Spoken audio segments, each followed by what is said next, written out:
There is a chakra that is responsible for how you're going to feel the next morning. For example, if you've ever dreamt that your partner could be sneaking around, and then you wake up and you look at him like you, you know what I mean? That's coming from a specific chakra. If you've ever had a nightmare, maybe you felt like a friend of yours is in trouble or a family member has died or is going to get into an accident, and then I'm excusing prophetic dreams here.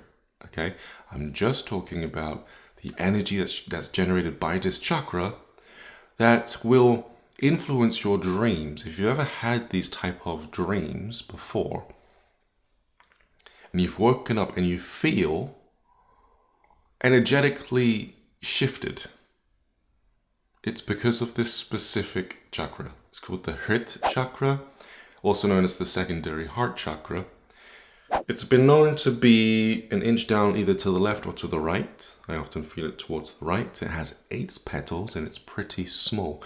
There's not much information out there on this chakra, but I've recently realized that if you understand the fact that specific thought forms, as well as specific locations in the astral plane, can be either created and or you can move towards these specific locations based on desire. The astral plane has a lot of desire components about it. Then this Hrit chakra, which is all about desire and dreams, it's like a wish chakra, can be used as somewhat of a steering wheel in order to either get you from point A to point B in the astral plane, because you're using the energy of desires, or to materialize things in the astral plane based on the energy of desires. And I have a story about how when I was devising this technique, and I'll share it in a minute, when I was devising this technique, I used the Hrit chakra in combination with astral projection, and I found myself standing in my kitchen next to my table. And when I'm looking at my table, I noticed that there's a kind of shimmery, now materialized pot of flowers. Yeah, it's a pot. It's not a vase. That's important. I'll tell you why in a sec. It's a brown pot of flowers, and the flowers are purple. I'm thinking to myself, these flowers. I know enough about the astral realm now that to the point whereby which I realize that these flowers shouldn't be here, generally speaking. That there are certain aspects of the astral plane that will always be there. They're solid.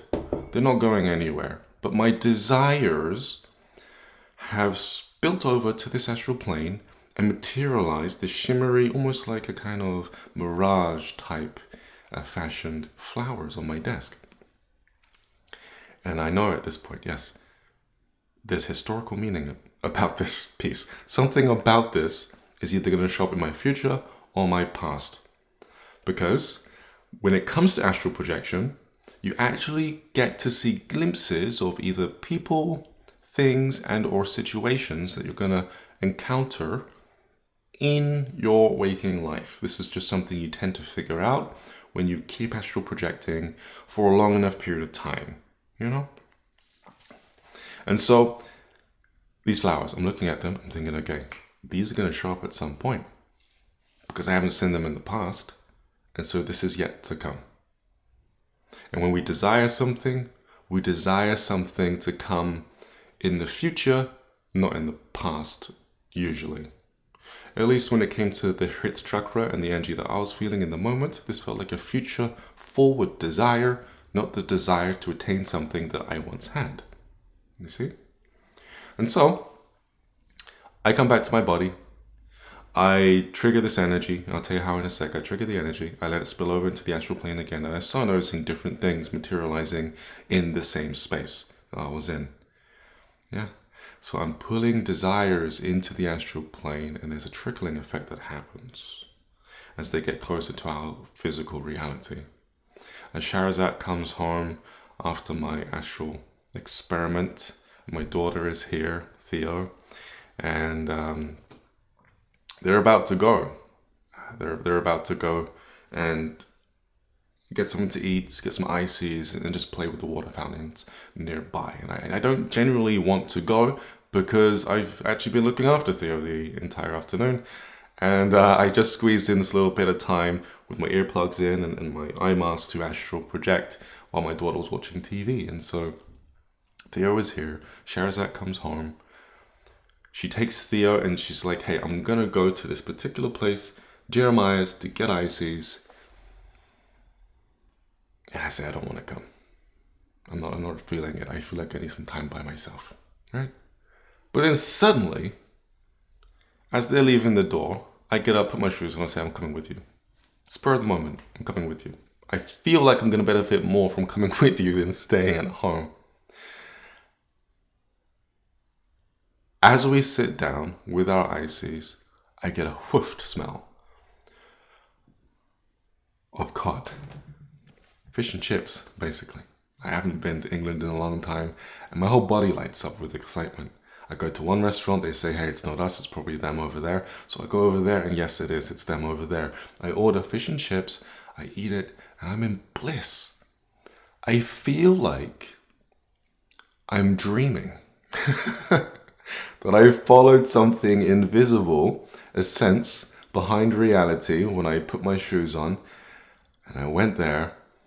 And it's saying, here's your prize, something I want to give you. And as I'm eating it, I'm noticing how the cod is cooked perfectly. It's not dry, it's thick. It's not just majority of batter that I'm eating. No, it's mostly cod.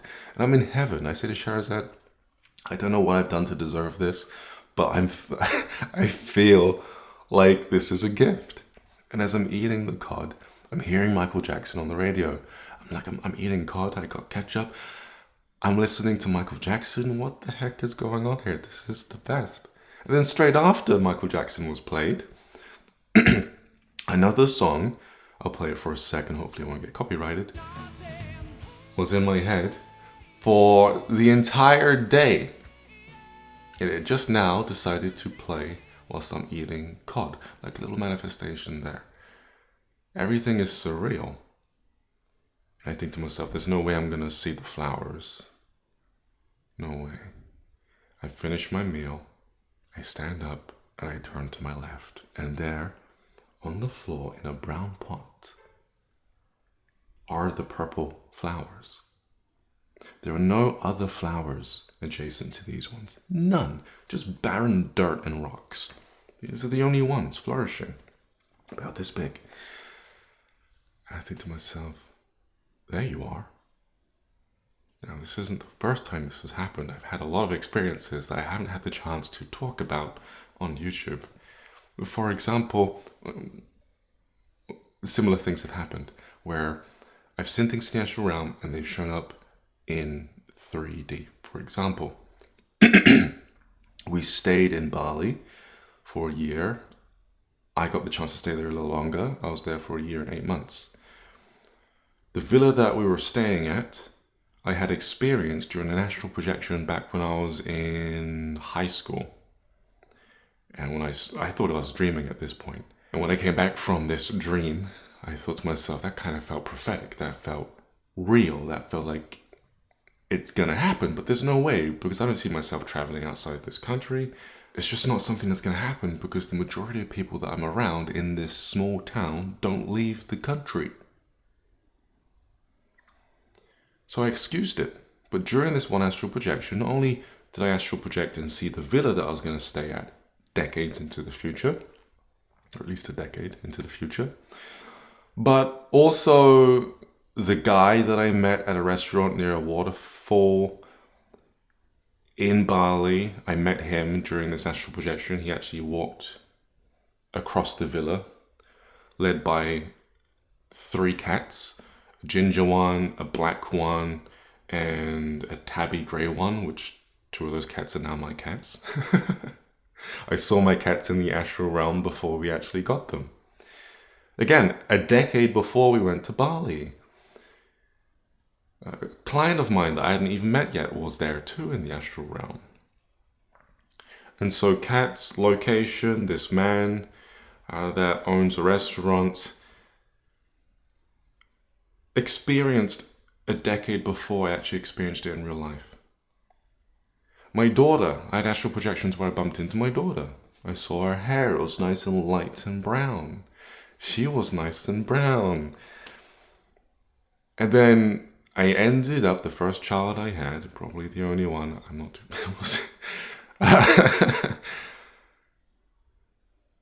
is her. It's her. It's the same girl that I saw in the astral plane. As she keeps growing, she looks more and more like her. Because I saw her in the astral plane, she was probably around about, I think maybe 6 or 7.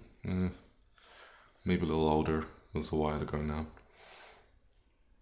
But that's what happens. Now, how do you use, I don't want to be long-winded, how do you use the Heart Chakra? If you astral project already, it's very easy. The first thing you've got to do, for the purpose of astral projection, is you want to identify the energy of the Heart Chakra. You do this by just noticing as to where the energy spills out from that makes you feel comfortable and ready to fall asleep. It's a very nourishing, kind of comforting feeling. It's not going to come from your brain. It will come from the Hrit Chakra, H-R-I-T chakra. I think it's a tonation on the R. You'll feel it spill out. Don't think about this video and where I told you it's going to be. Just pay attention to how you feel over the next couple of days when you're going to sleep. Then on the third day, because you've identified the energy, you've now identified the space as to where it comes out of. And it'll be like a small, maybe 2-inch in diameter space. Again, where I mentioned it should be. At that point, just notice how it feels emotionally. And recognize the fact that these emotions coming from there are going to set up your dream. Then go to sleep. And you'll notice that, yes, sure enough, you become lucid in the dream and realize that what you're experiencing feels very much like how you felt before you went to sleep. Yeah? And it's also responsible for, again, how you're gonna feel when you wake up. Whether you're panicky or in love or thinking about a person, for better or for worse. It's all predicated upon the experience in your dream, and that was determined by the energy you felt coming from your Hrit Chakra. Okay, your Hrit Chakra. Now, to the good part. What you do, and you're going to have to know how to astral project to be able to pull this off, it's kind of advanced, is, let's say on the 4th day, you lie down, clear your mind, so it opens up a space for this ability to manifest. Set your intention to slide out of your body, right? And when you've done that, come back into your body. You want to kind of balance in this hypnagogic state. Preferably before you even slide out, I should say. Yeah. So you make everything blank. You set the expectation to leave the body. You're aware. You're about to leave. You feel yourself shifting into this hypnagogic state. So you should start seeing some images come in from the astral realm. Ignore them.